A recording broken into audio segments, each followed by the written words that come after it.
Di sebuah pedesaan, terdapat pabrik jamu yang bernama Wani Waras. Pabrik tersebut sedang menciptakan sebuah jamu terobosan baru yang digadang-gadang bisa membuat awet muda. Tapi masalahnya, jamu itu hanyalah sampel dan sama sekali belum lolos tes BPOM. Tapi sampel itu langsung dikirim ke pemilik pabrik yang ada di sana, bernama Pak Dimin dan koleganya yang bernama Ibu Grace yang berada di Jakarta.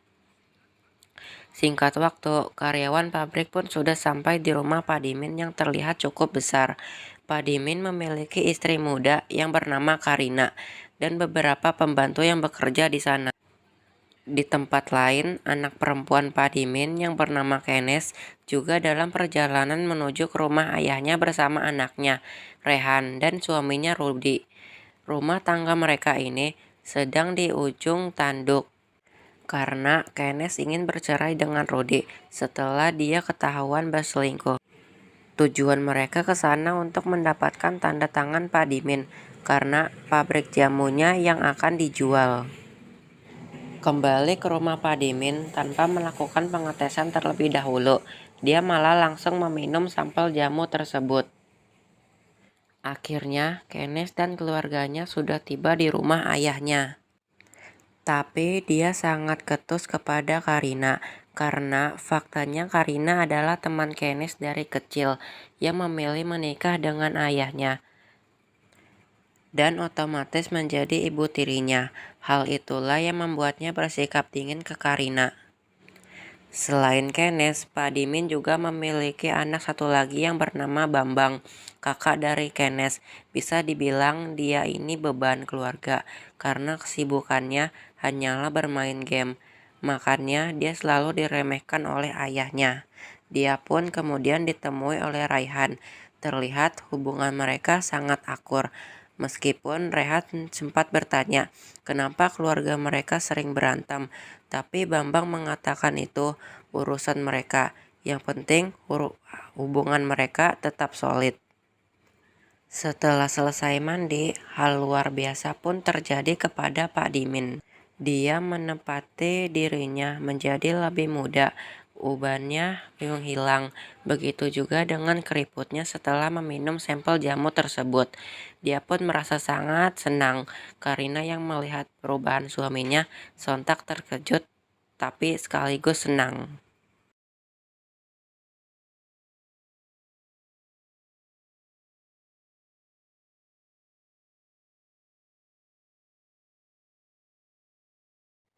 Mereka semua pun terkejut melihat perubahan dari Pak Dimin.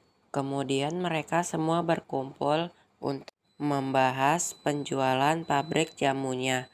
Tapi karena dia menjadi lebih muda, Pak Dimin memutuskan untuk tidak jadi menjual pabrik jamunya.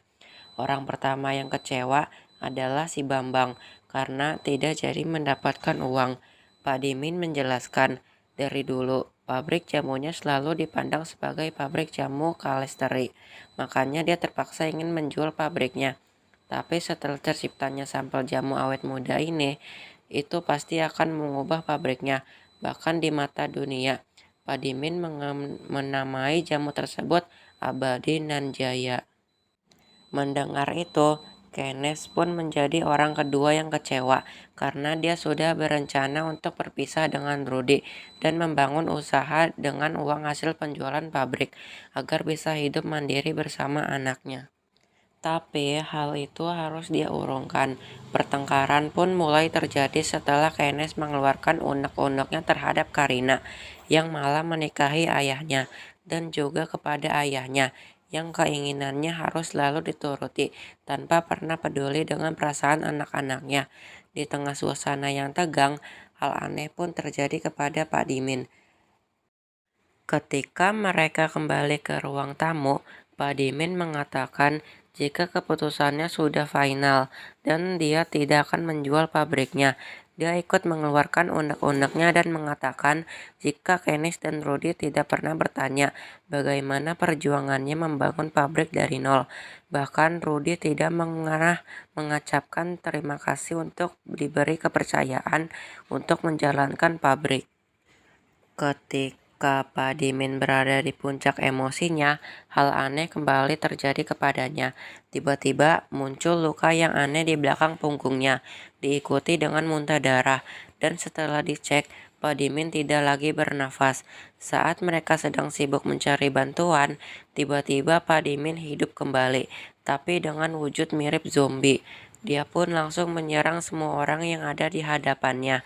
Si sopir yang melakukan perlawanan tidak sengaja menelan darah dari Pak Dimin, dan Bambang menjadi target selanjutnya.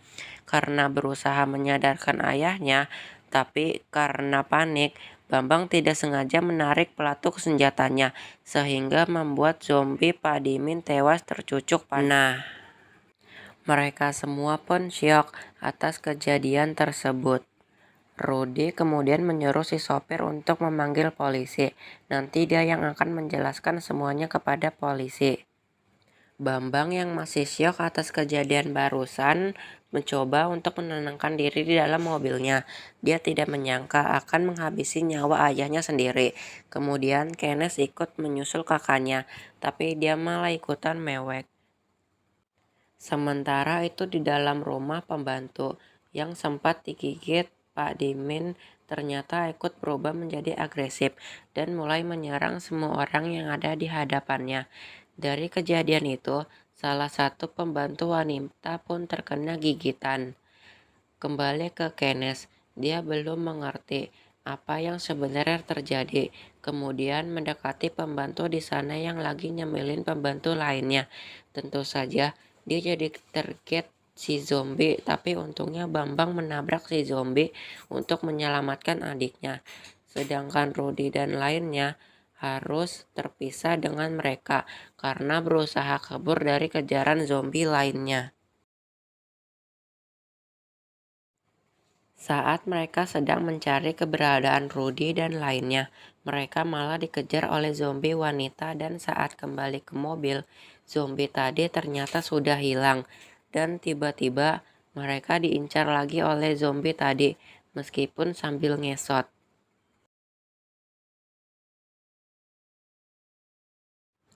Beralih ke tempat lain, di tempatnya Pak Lurah sedang diadakan sebuah acara. Seorang wanita bernama Ningsih yang ikut membantu di sana kemudian ditemui oleh pacarnya yang seorang polisi bernama Rahman. Si Ningsih terlihat ngambek dengan Rahman dan sedikit kesal karena Rahman belum juga menepati omongannya untuk menikahi dirinya. Rahman kemudian menjelaskan jika dia hanya belum siap, tapi dia benar-benar mencintai Ningsih. Setelah dibujuk rayu sedikit, akhirnya Ningsih kembali tersenyum dan bisa mengerti.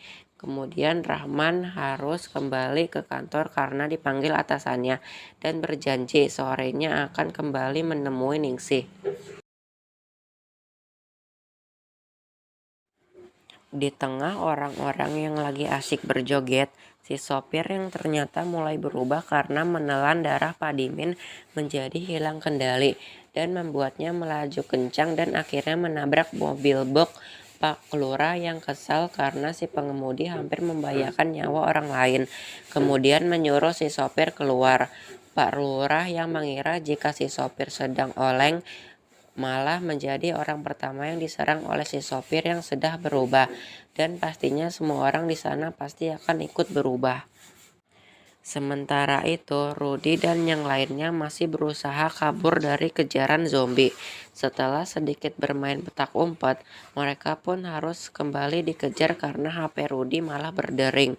Tapi setelah bekerja sama, mereka pun tetap tak bisa menghabisi si zombie.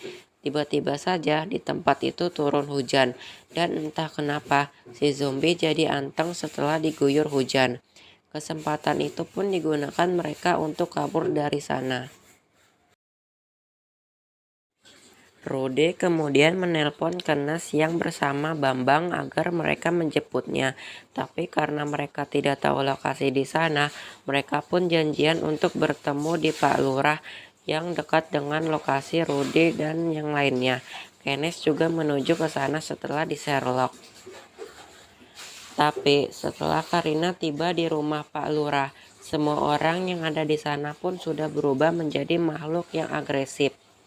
Saat akan masuk lewat pintu belakang, satu lagi pembantu berhasil dikunyah. Mereka terpaksa meninggalkannya karena tidak bisa berbuat apa-apa. Kenes yang sudah berhasil menemukan lokasi Pak Lurah juga masih tidak tahu apa yang terjadi kepada orang-orang di sana. Dengan kesadaran penuh, Kenes menekan klakson mobil setelah mengetahui Rudy dan yang lainnya berada di rumah Pak Lurah. Mendengar itu, bukannya Rudy yang datang, tapi malah sekumpulan zombie yang menyerbu mereka. Bambang yang merasa terdesak memutuskan untuk kabur dari sana, dikejar oleh para zombie. Akibat hal itu pun, para zombie pun keluar dari tempat Pak Lurah dan mulai menyerang warga sekitar. Setelah melihat kondisi sepi, Rudy dan yang lainnya keluar dari rumah Pak Lurah. Tapi mereka malah dikejar oleh zombie Moksum tidak jauh dari sana. Mereka kemudian masuk ke satu rumah yang berlindung dan Rudy memutuskan untuk adu mekanik dengan si zombie. Untungnya dia berhasil menang.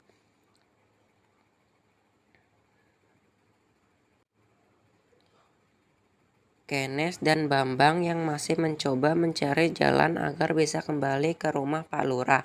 Tapi karena tidak fokus, mobil mereka pun harus nyungsep ke sawah setelah menghindar sebuah truk. Si sopir truk kemudian berhenti dan mencoba menolong mereka yang untungnya tidak kenapa-napa. Tapi dari belakang kumpulan para zombie secara bersama-sama menyerang orang-orang yang ada di dalam truk. Sopir yang tidak tahu apa-apa pun turut menjadi korban. Tidak jauh dari sana, Kenes melihat ada sebuah kantor polisi. Mereka pun pergi ke sana untuk meminta pertolongan. Kembali ke Rudy, ternyata dia terkena gigitan di tangannya. Dia yang mulai merasakan perubahan pada dirinya, lantas meminta Raihan untuk menjaga ibunya, dan dia akan pergi dari sana. Tapi sebelum juga sempat keluar, dia sudah berubah menjadi zombie dan langsung menyerang Karina dan Raihan. Beruntung mereka bisa lolos dari serangan Rudy, karena zombie Rudy harus tersate di sebuah besi.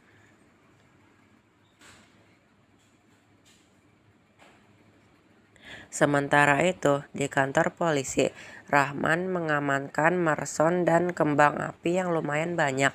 Tiba-tiba Kenes dan Bambang datang dan meminta bantuan, tapi mereka mengatakan jika di luar sedang terjadi kerusuhan yang mengakibatkan kecelakaan.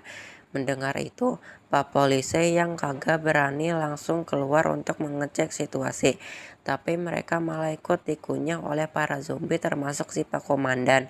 Di sini bisa disimpulkan mereka itu tidak tahu apa yang terjadi kepada orang-orang dan kata zombie itu hanya ada di luar negeri. Ditambah ini terjadi sebuah kependesaan, mereka mengira orang-orang itu kesurupan atau hal yang lainnya dan mereka mengira jika orang tersebut masih hidup. Makanya mereka ragu untuk melakukan serangan, apalagi menembak langsung. Sementara itu, di tempat Karina, Ningsi yang ternyata masih selamat juga ikut masuk ke sana, karena itu adalah rumahnya. Saat melihat Karina, dia langsung bertanya, "Siapa kalian dan apakah kalian juga kesurupan?" Setelah mengetahui mereka belum berubah, dia pun merasa tenang. Kemudian dia menelpon Rahman dan memberitahu semuanya. Rahman yang belum tahu apa-apa masih bingung dengan penjelasan Ningsih. Kemudian Pak Komandan yang sudah tergigit masih berhasil kabur dan masuk ke dalam kantor. Tentu saja tidak lama kemudian si Pak Komandan juga ikut berubah. Karena Rahman masih belum tahu apa yang terjadi, Bambang langsung mengambil pistol Rahman dan menembak si zombie. Tapi si zombie yang pada dasarnya sudah tewas kembali bangkit dan menyerang mereka. Untungnya mereka berhasil mengurung zombie itu di penjara.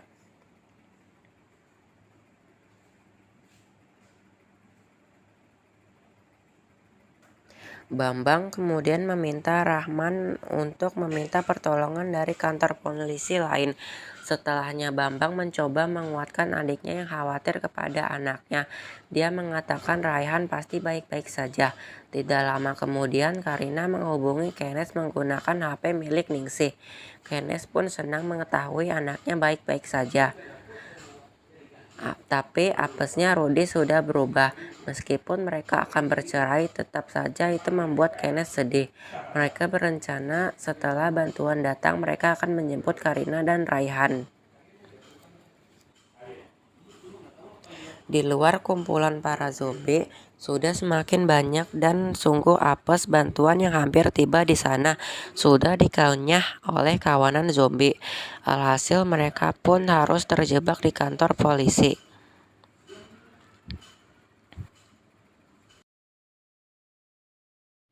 Kenneth kemudian memberitahu Karina jika bantuannya gagal total. Di momen ini, Kenneth dan Karina sedikit mengenang persahabatan mereka dulu.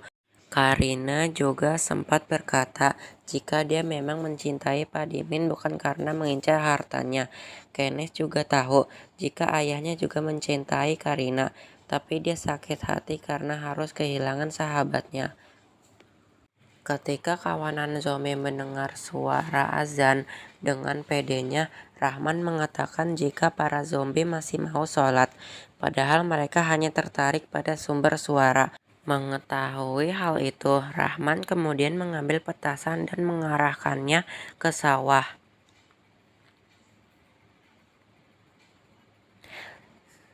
Sadar jika zombie tertarik pada suara, saat menjelang malam, mereka kemudian berencana mengalihkan perhatian para zombie dengan kembang api dan mengambil motor yang ada di luar untuk kabur dari sana. Di dalam, sebelum mereka keluar, mereka menggunakan pelindung dan membawa senjata. Kenneth yang masih ragu untuk menembak orang diyakinkan oleh Bambang yang sudah sadar jika mereka bukan lagi manusia. Ternyata skill dari gamenya berguna di kondisi seperti ini. Dan saat mereka akan mengarahkan kembang apinya keluar, kembang apinya malah meledak di dalam. Setelah dicoba lagi, untungnya kali ini berhasil. Mereka langsung berlari menuju motor. Tapi karena ada satu zombie yang mengejar Rahman pun terpaksa menembak dan suara tembakan itu langsung mengundang perhatian para zombie lainnya. Dan saat kondisi mereka sudah di unjuk tanduk, tiba-tiba hujan turun dan membuat para zombie kembali anteng. Kesempatan itu langsung mereka gunakan mengambil motor, tapi karena mereka terlalu lambat, hujan pun keburu berhenti. Kenneth pun terpisah dari Bambang dan Raihan yang dikepung zombie. Beruntung mereka masih bisa kabur dan kembali ke kantor, sedangkan Kenneth berlindung di dalam truk.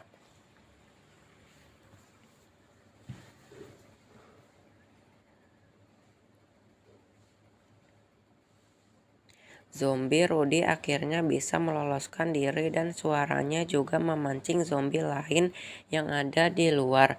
Tapi karena turun hujan, para zombie menjadi anteng. Kesempatan ini digunakan untuk mereka kabur dari sana menggunakan motor.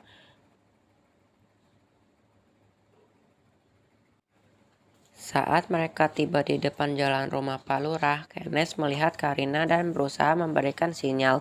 Ningsih yang mencoba menghidupkan motornya malah menarik perhatian para zombie. Tapi untungnya Kenneth bisa mengalihkan perhatian para zombie dengan mengarahkan kembang api yang ada di truk ke arah sawah. Kenneth kemudian menemui Karina dan akhirnya bertemu dengan anaknya. Tapi dari belakang ada satu zombie yang menyerang mereka. Mereka pun berlindung di dalam truk. Karena hanya Karina yang bisa mengemudikan truknya, meskipun secara ugal-ugalan, mereka pun kembali ke kantor polisi setelah mengetahui Bambang dan Rahman masih ada di dalam sana. Karina pun menjalankan truknya sambil menabrak para zombie dan harus menabrak kantor polisi karena remnya blong. Dari kejadian itu, apesnya kaki Bambang harus tertimpa besi dan tertahan oleh truk yang membuat mereka tidak bisa mengeluarkan Bambang. Tapi para zombie yang ada di luar masih mengejar mereka. Dari serangan para zombie ini, Ningsih dan Rahman harus tewas karena dikunyah oleh para zombie. Di detik-detik terakhirnya, Rahman menyempatkan dirinya untuk melamar Ningsih. Tidak lama kemudian, zombie Rudy pun juga datang. Karena tidak ada pilihan lain, Keynes pun menyuruh Karina untuk menghabisinya. Karena kondisi sudah semakin mendesak, Bambang yang sudah pasrah dengan kondisinya memutuskan untuk mengorbankan dirinya dengan meledakkan kantor agar yang lain bisa kabur lewat dari pintu samping.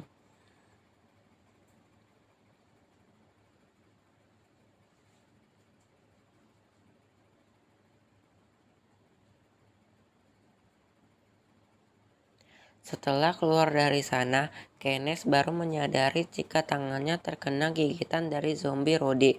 Merasakan dirinya akan berubah, dengan berat hati dia meminta Karina untuk menjaga anaknya dan pergi dari sana. Dia pun pergi ke sawah sambil mengarahkan kembang api untuk menarik perhatian para zombie. Sebelum dia berubah, dia memutuskan untuk membunuh dirinya sendiri. Setelah berhasil kabur dari sana, keesokan paginya Karina terus melanjutkan perjalanannya untuk keluar dari desa tersebut. Tapi dia tidak sadar jika satu zombie masih mengikuti mereka.